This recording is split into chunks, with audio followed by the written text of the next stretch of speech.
So this is the third in a series of 3 brown bag conversations. This is a little experiment that I have set up to be able to have conversations with people who run businesses that are adjacent to what it is that Equal Experts do.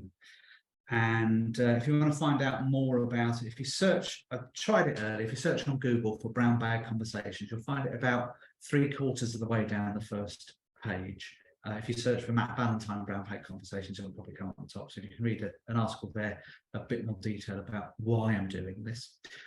Today's guest, Olivia Gambelin. Nice to see you here. Nice to be here, Matt.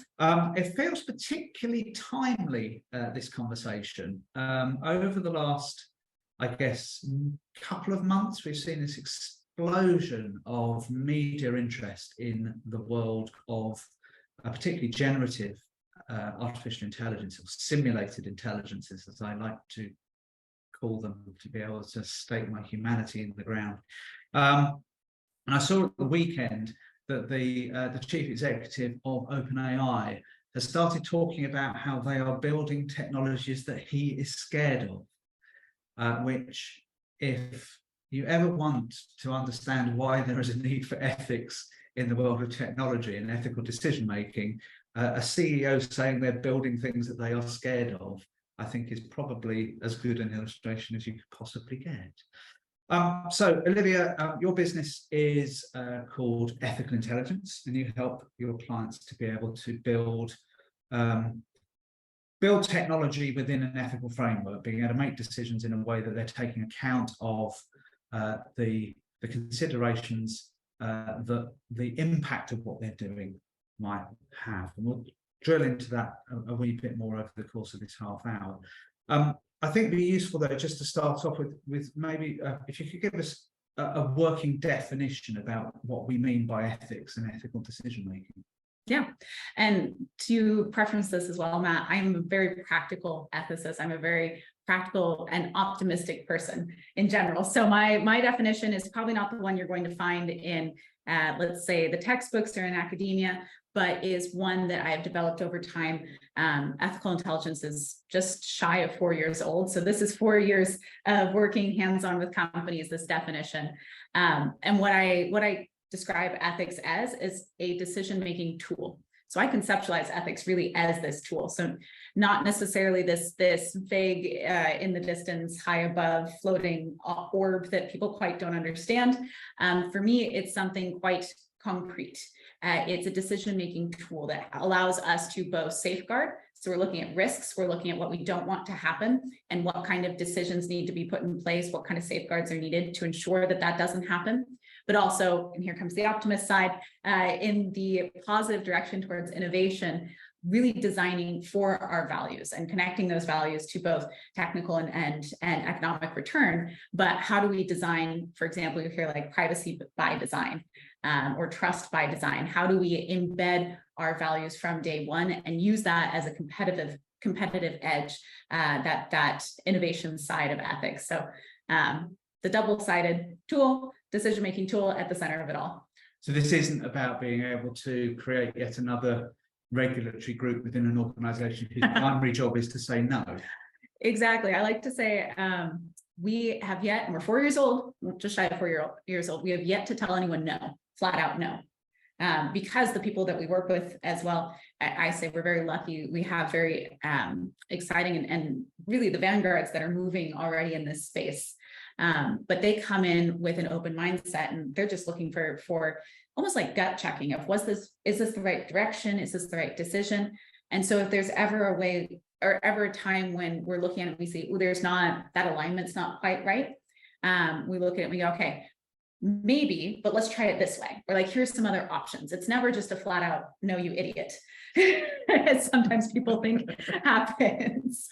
So, yeah, outsourced rolling of the eyes. That's yeah, wonderful idea. Before we get into the detail then about what you do and how you do it and the sorts of people you're working with, for founders of businesses, I think it's really interesting to be able to understand a bit about your backstory and how it is that you've got to where you are now with EI. And actually one of the things that's been a common thread for the three conversations is you've got quite a mixed background in Yes. how your career has panned out. Tell us a bit about where you've come from. Yeah, and I guess this all feeds into itself. So I grew up right outside San Francisco, so Silicon Valley, in the heart of tech. So I saw tech at its best, and I saw tech at its worst. And it's also the area where parents growing up, you hear, oh, I want my child to become a lawyer or a doctor. In the Valley, it's, I want my child to become a tech founder. So that was kind of ingrained for me from the very start, which I think actually had its hand in eventually me becoming a founder. But my academic background was actually in ethics and morality. I found it absolutely fascinating. I actually started in physics, though. I started in physics, thought it was really interesting to see how the world worked, and then figured out that I really loved actually the theory behind all of it. And that brought me to philosophy. And through philosophy, I found the study of ethics, which nowadays is still me, I feel like, looking at how the world works. A little bit less tangible, a little bit more behind the scenes, I like to say, but still that same passion for, well, how does this work? What are our goals? What are our motivations? What are our intentions? Ethics, that's really the study of ethics at the center of it. I finished my undergrad and I decided that I wanted to live overseas. So I actually moved over to Europe, and I would work different contracts, all in digital strategy, all in tech or tech adjacent. And that was a really great time for me. I learned a lot, very quick, very fast. And one of those contracts, one of the later contracts, actually had me working in Brussels. I was there doing GDPR research before it was in effect, and data privacy by proxy. And I ran across the conversation of data ethics, which back then, when I first discovered it, there were maybe 2 or 3 people in industry that would actually use that term. Otherwise, it was primarily just an academic thought experiment, not even a substantial one at that point. And me being me, I heard, well, this is the industry and the profession in tech that I have grown up in, and I have a great skill set in, and I find fascinating. And it combines my love of ethics, morality, that this is my field. So cheesy light bulb moment. There are a lot of background things that happen there. And then to answer the second part of your question about ethical intelligence, EI for short, I was doing my master's in AI ethics. I needed the credentials to show that, I mean, this was back when there were no credentials available and no one really understood what an AI ethicist was. So I thought, okay, if I have a master's degree in this, that will help me be able to show this skill set better. While I was doing that master's, I had done this little society and bring together philosophers and programmers, and it was just group discussions around AI and the impact of it. And we got a couple of commercial interests and inquiries into what was a social club, and it's like, well, you can't make a business out of a couple of drunk students in a pub, but there's something here. And so to bring it full circle, that little, I want my kid to grow up and be a founder, kicked in, and I said, well, I'll just start it myself then. There's clearly a need here, and you know, there's a need and a want, and let's see what I can do here. Fascinating. So I'm interested actually to the extent, how much is this sort of stuff from your experience talked about within Silicon Valley? Is it, because it from the outside, and as somebody who, if you're the optimist, I'm very much not even the glass is half empty, the glass is broken, it's been smacked. Good balance. Exactly. But it strikes me that actually there's an awful lot of ethos which is you know, don't seek permission, do it, and just because you can means you should, as opposed to just because you can doesn't necessarily mean you should. Are you an outlier in terms of thinking about these things in your experience of growing up in that area?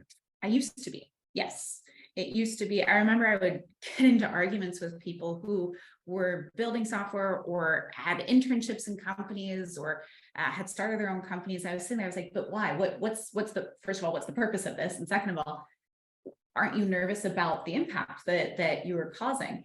I mean, us in the Silicon Valley, we were really the guinea pigs, that we had all sorts and shapes of tech tested out on us. And I saw the negative effects on my friends around me, on my family around me. There was an insane amount of pressure that would cause on the people around me. And so early on, I would question, why are we doing this? What is this purpose? But I would say in the past year and a half, I'm no longer the outlier in the Silicon Valley. And to give some preference there, I now split my time between San Francisco and Brussels. And that split in San Francisco is because the conversation around ethics, and they call it out there responsible AI, has really taken off.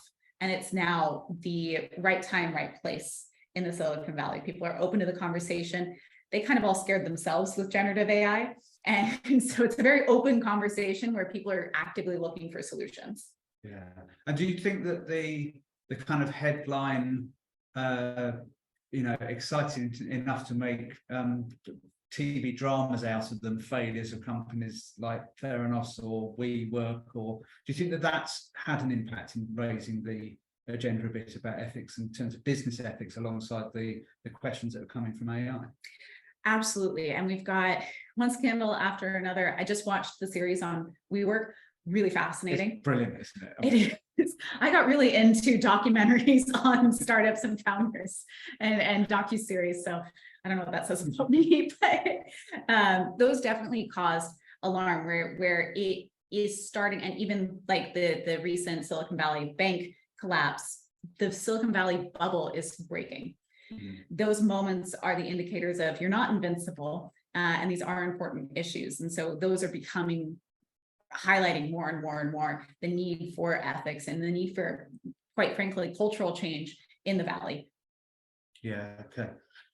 So 4 years into having this business up and running, who are the sorts of organizations that you're working with? Is there a typical client, or is it a breadth across sector and size and so on? All right, I got a couple things to run you through here because we're a bit of a jack of all trades style, but we do have some very clear sets. So on one hand, we have Fortune 500 companies. Those companies are typically financial companies or health companies. We do have what I guess would be called carpentry company. I don't know what to term them, but essentially we help supplement their ethics teams.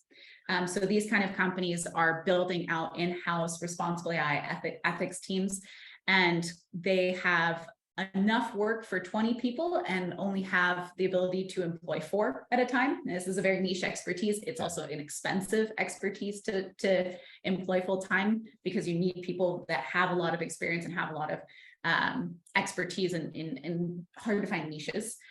So what we do is we help supplement those larger companies, their ethics teams. They get the reach within their companies, and ability to actually keep up with the technology that they're developing in-house as well. Then we have the other end of the spectrum, which is the small to medium-sized business. And we, again, we become their outsourced ethics team. So we're no longer supplementing an ethics team because they usually don't have one. And so they're looking for an ability to bring in an ethics team or an ethicist. And so there on that end, where we are quite literally, the outsourced ethics team. We've got a couple of different service packages as well. But on that smaller end, we work more, again, with financial and health companies, but as well on any type of media production company. Those tend to be the typical clients we see. Sorry, media production. Media. So how do I qualify this? So media in terms of you've got companies that use AI to generate content, or you have networking based applications or companies. Yeah. Okay. And are there kind of common trigger points? I imagine if you're in the one case augmenting existing teams, then it's just we've got more work on than we can deal with. Who can we got out to? But for those companies where you are providing a service that they don't have in-house, are there particular things that you see that are trigger points for them saying we need to do something about this? Yes, which I'm really glad you started this whole conversation around OpenAI's CEO being scared of his technology, because that's actually a trigger point. We often get companies or individuals within companies on the smaller end coming to us saying, I'm afraid. We're building this and I really don't understand it fully. And I am afraid of the impact that we can cause out of it, or that we can bring. I really need to know. And so what we do there is we sit down and we say, okay, great. We can fix that. We can fix the fear. It's going to be scary a little bit in that beginning part of the process, because you do have to address what you were afraid of. but there are action plans that you can put in place that we help build out on the other end of it. So it's being able to pull them through that. The other main trigger point is actually something that takes people by surprise, but is the need to unlock a certain part of the company, unlock a new revenue stream or unlock a new use case for data or a feature. And what I mean by that is I can give an example of a company that was taking in biometric data, but was afraid of using it because of the implications around it and just not understanding fully how to utilize biometric data in a way that helped create a better product without manipulating the end user. And so we worked with them on looking at, okay, what information what data are you taking in? What can you do with it? How should you be protecting it? What is your 2 to 3 year plan out to ensure that that manipulation doesn't come in, and what you should be watching for? So same style of trigger point. One's fear-based. One is I'm afraid of my technology and I really need to know what I'm doing in order to make the best decisions possible to move forward. And the other one is actually looking to unlock new avenues for revenue or use cases of your technology. Yeah, that fear trigger is what I can relate to, because we actually, for full disclosure, in my last role when I was head of technology for a social housing provider, we engaged with ethical intelligence alongside another housing provider to be able to help us develop out a framework to be able to make sure that we weren't making daft decisions around new data investments. And the trigger point for that for me was when I received a bill from my then energy supplier. And this bill had here's your monthly breakdown, here's your standing charge, here's the what at the time I didn't realize was going to be a ludicrously small amount of money they were charging me per unit. I had a happy day. And then they gave me a breakdown of how they thought I was using electricity in the home, how much was being spent on heating, on hot water, on cooking, on white goods, on entertainment.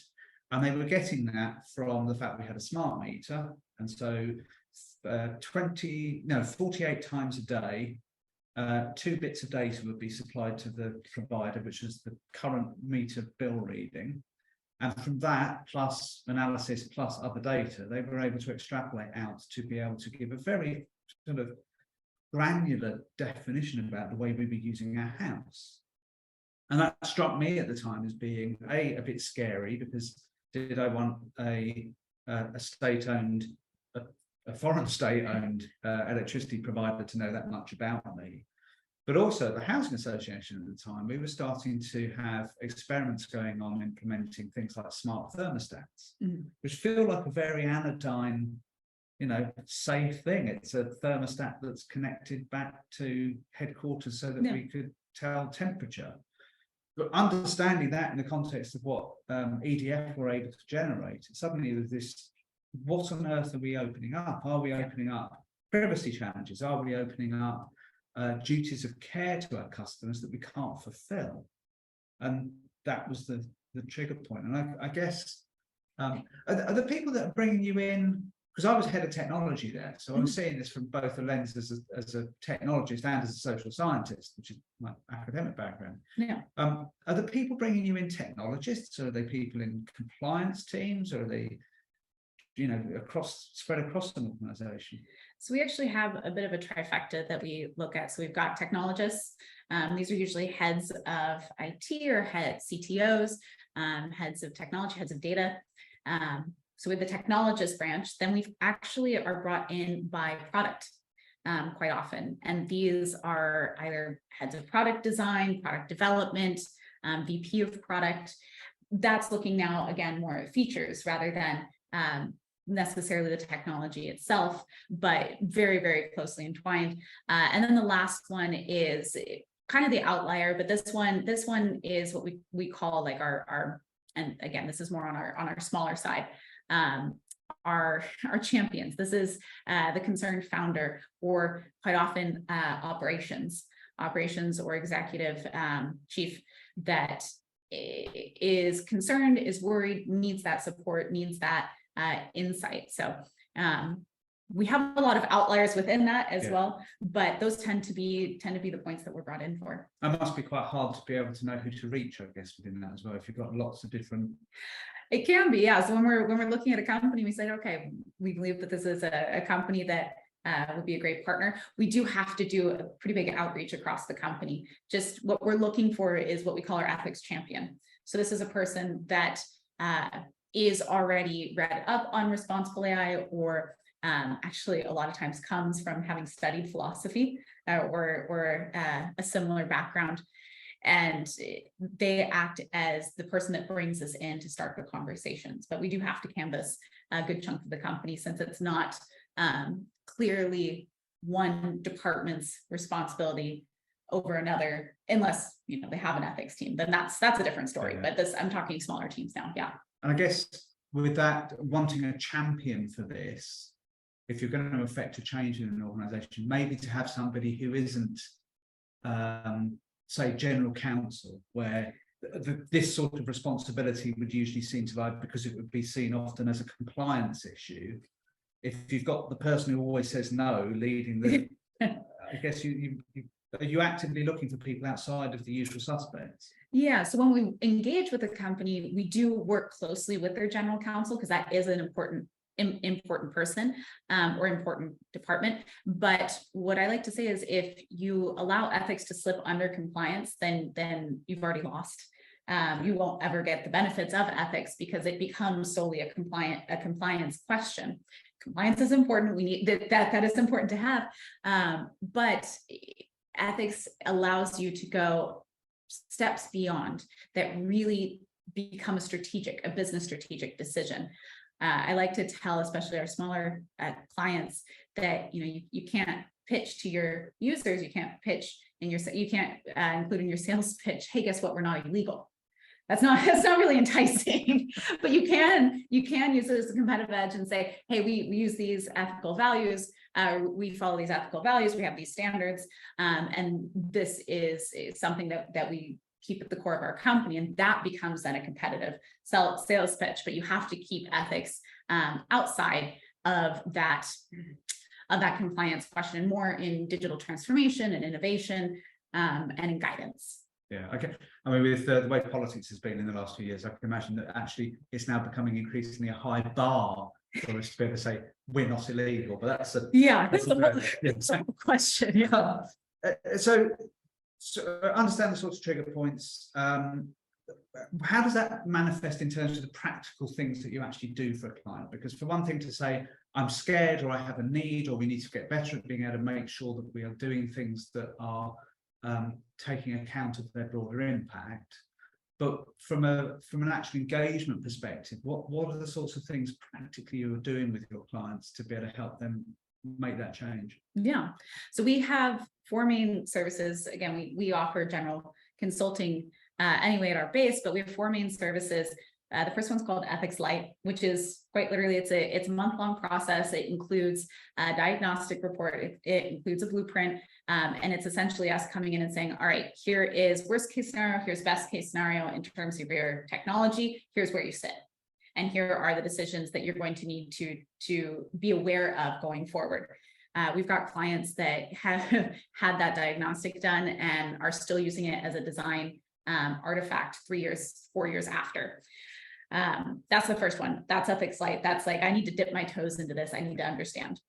Second one is product ethics. That's when we focus solely on one product. These are for companies where you've got a solid core offering. That includes an audit. That includes as well the diagnostic report. But then we start to look at that product roadmap. It goes much more in depth into detail of laying out your strategy for the coming months. It's looking at, are we trying to get this product de-risked, or are we trying to push it into that competitive landscape? What is the question laying there? Then we've got company ethics, which actually sits on a company. So the interesting thing is around ethics and responsible AI, 9 times out of 10, the problem's actually sitting in the company structure, not in the technology. What I mean by that is you're looking at, are people trained? Do they have the right governance frameworks in place? Is their workflow allowing them to address the ethical challenges that they're facing? So with company ethics, what we do is we audit's not the right word, but we look at the entire company structure and we say, okay, where are the decisions getting held up? Where do the conversations need to be had? Where are the silos that exist within the company that need to be bridged in order for, say, the product team to be talking with the technical team? Then the fourth one is what we call our enablement team, and that's ethics as a service. That is quite literally, we've become your outsourced ethics department. That's all powered actually by our expert network, which is a group of over 80 individuals now. They're verified professionals in responsible and ethical AI. And so we match companies with our trifecta of a technologist, an ethicist, and a domain expert. And they have access to their enablement team 24/7 on the channel of communication of their choice, and then a monthly standing meeting. So that one's fairly low touch if you need it, or can be fairly high touch if you have a lot of questions in that month and have an active channel of questions. So those are our four main services. Okay, so it's a mix of reasonably traditional consulting models plus some other ways of operating within that space. We've got a few minutes left, and if you do have questions, don't forget you have the opportunity to ask those questions on the Q&A in the Zoom system. Before we get to that, I'm interested in, when you talk there about product-centered, are your clients thinking about the ethical impacts of what they are doing, or is there also something about the ethical impact of what their customers might do? So come back to OpenAI's chief executive, who's merrily churning out all these machines that he's scared of, and he doesn't have control over what his clients might do with them. Is that part of the story here? Yeah, you definitely need to take in a competitive landscape analysis during that product analysis, that product ethics, because one of the things that you're trying to do is have that competitive edge. But what does that mean? When you are taking ethics at the core, you're saying, okay, this value such as trust is the one that is going to set us apart from our competitors. So you need to understand what your competitors are doing. Unfortunately, you have no control over your competitors. So there's only a limited amount of strength you can do that. But if you become the standard of the industry, then your competitors die out as well alongside that. So there's part of that motivation to say, okay, we're going to take a different stance. It's a strategic decision, and this will make us stand out from our competitors for something that is good rather than scary. Yeah. Okay. 4 years in, you've got these various propositions. Do you have a feel about where this goes next? Do you know how your business develops? Is it just about more clients, or have you got new service offers that you're looking at? We actually have a product in the works, which is really exciting. We have a product in the works, which is kind of crazy to say, because I've spent so many years now working in services and working hands-on with the company to now actually be looking at all of the information and data that we've built up over the years and how to translate that into something that's accessible in a product and scalable. So like I was saying earlier, 9 times out of 10, the problems actually exist in the company structure or in the operations. We're actually building out a product that maps the operations required to embed ethics. So instead of, you'll see a lot of solutions out on the market right now that sit on the technology or the model or the data, and those are very important and they're very useful. What we're doing instead is we're sitting on the operations and strategy of the company. So more the team itself, and pinpointing when and where a company needs to use, say, that model ML ops tool or that data governance tool. It's also mapping out the dependencies that exist within departments in order to make the right decisions, as well as like the training and the conversations that need to happen. So it's like a mapping tool where you get to see, instead of opening up Pandora's box and go, oh, no, there's so much here, you go, okay, I've got a clear path from all the way from A to Z and a way to actually have this all in one place and monitored with me. So that's actually in production. We're looking at taking on beta users in July. I'm really excited, also a little bit nervous, but we also have the push just to continue to grow our services. Yeah, brilliant. Okay, we have some questions. So excuse me as I squint because of my increasingly failing eyesight. So this is from Mark Wintringham. as someone who comes from testing QA background, could you share recommendations on how someone from that area could eventually move into the AI ethics space? Is it through academia, or is it can be more from practice? Are there communities to get involved with for somebody who's looking to move into the AI ethics space? All right, so yes, I'm going to try and get through. I'm going to try and answer all of these kind of at once. So probably about 5 years ago, there wasn't really a clear path into AI ethics. There's a much clearer path now. What I like to ask people here is, are you interested more in an academic route, or are you interested in a practical route? Academic wise, there are master's degrees now in data or AI ethics. There's a lot of postdocs or doctorates, all looking at challenges around transparency and trust and responsibility. So the academic route is becoming much clearer. I usually suggest either UK or Dutch universities. They tend to have the most forward-facing programs in terms of ethics. So that's the academic route. If you're looking the more practical route, this one's a little bit harder because we don't have, say, a certification board that certifies ethicists. What I like to tell people, though, is in your current role, assess how you could possibly get involved. So, Mark, you were saying you come from a testing Q&A background.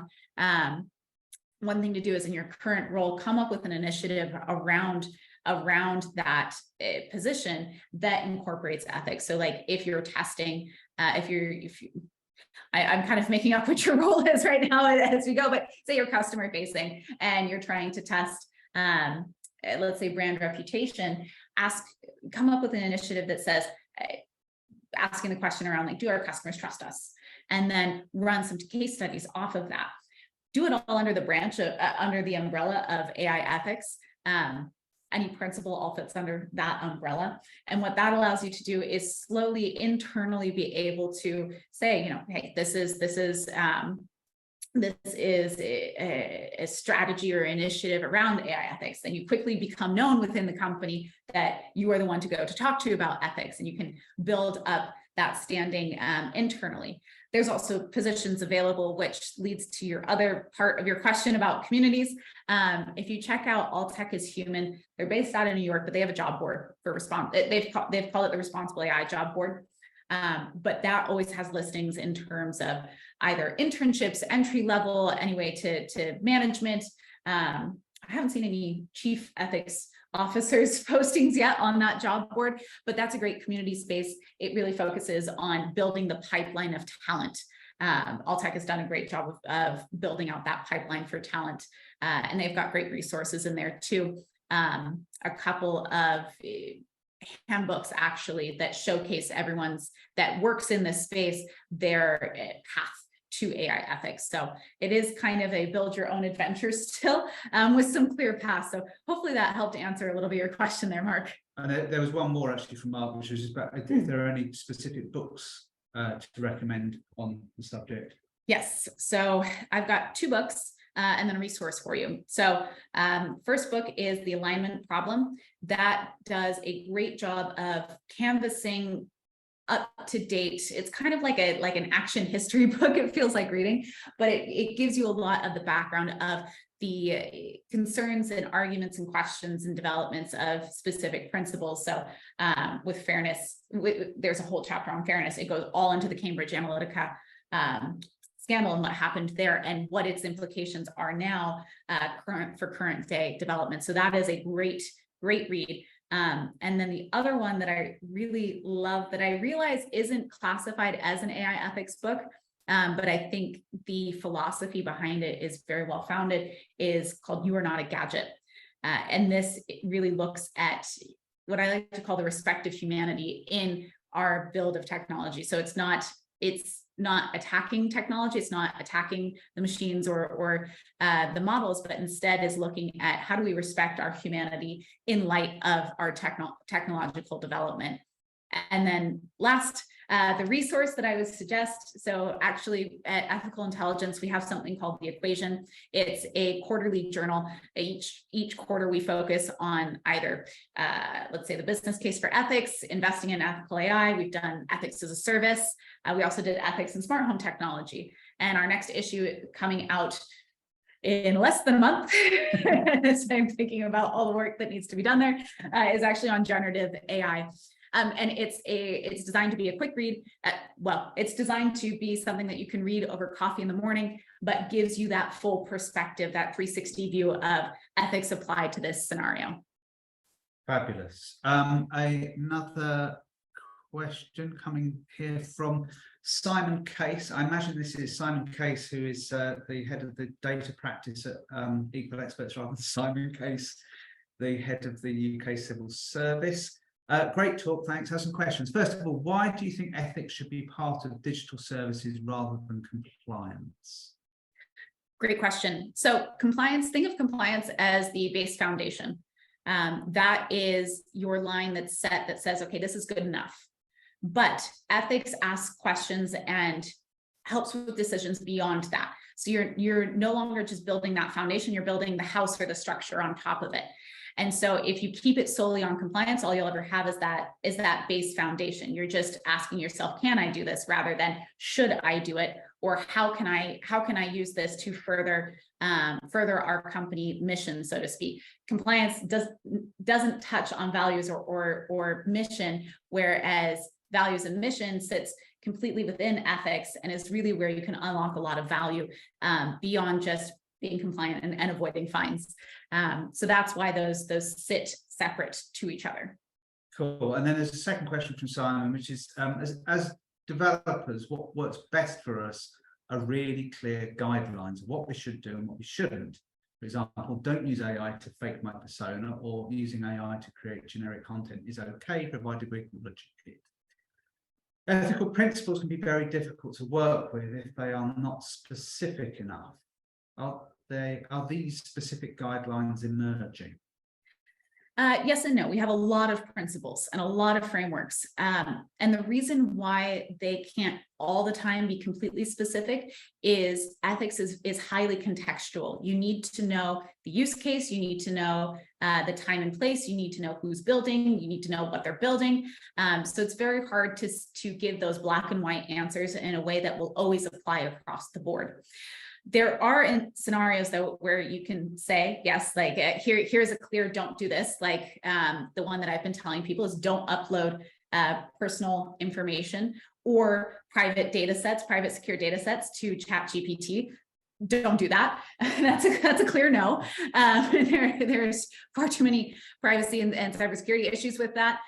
So there are ways to say yes and no. A lot of those essentially how it's done and how we do it at Ethical Intelligence is we'll take those high level frameworks that you see, the ones that are a little bit more vague, that are open source, and we'll adapt that specifically to the company itself. That's when we can actually give black and white, hey, don't do this, but do this. And then delineate where the gray zone questions are. And when there's the clear, we can't give the yes, no here, but we can say, talk to an ethicist and they'll be able to help you work through if it's a yes or a no quickly. So there are moves to specifying these guidelines, but by nature, they do have to remain vague if they're going to be applicable across the board. And it strikes me actually from the few things you said there and in the last question as well, that this isn't something that can be owned by one person. This is, when we talk about by design, yes, it is everybody has their own, in the same way that we went through that kind of revolution in privacy in the 90s, when all of a sudden Bill Gates woke up to the fact that Microsoft needed to be secure by design, and then everything changed overnight. But it involved everybody. Yeah. And I absolutely get your point, Simon, about this, wanting kind of binary description, but when it comes to being able to make decisions about is this the right thing to do or not, it's rarely black or white. Which is why you have ethicists that are trained to help with these kind of decisions, because they can be very difficult. There's a lot that goes into them. It requires a lot of what I call mental computation, but you're absolutely right, Matt. There's a decision being made, but it's carried out by the company as a whole, or in different assets. So one of the pitfalls that I see with companies is they rely only on it being a group effort, or only on one person. Like they hire an ethicist and then that poor person's all by themselves. You need a mix. So you need someone that's going to lead initiatives. You have a point of accountability, but then you also have that cultural change, that cultural acceptance of, okay, how do I fit into this picture and these initiatives? Brilliant. Well, that's just about all we have time for. Olivia, thank you for joining us today, for coming into Farringdon. It's an amazing experience to see people. And if people want to find out more about what you do, website? Ethicalintelligence.co. You can co.com. Not com, .co. Okay, Yes. so ethicalintelligence.co. Try to put that link into the notes that will go out for the recording for this as well. That's it for this experiment. Alongside, hopefully, you having enjoyed this conversation and learned from this conversation, I would love to know what you have thought about these brown-bag conversations generally. Is it something that you think is worth us doing more of? I've certainly enjoyed it, but I just like asking people questions. So I'm in my happy space, but it'd be great to know what others think about it as well. And with that, thank you for the questions. Thank you again, Olivia. Thank you. Yeah, thanks a lot. Bye.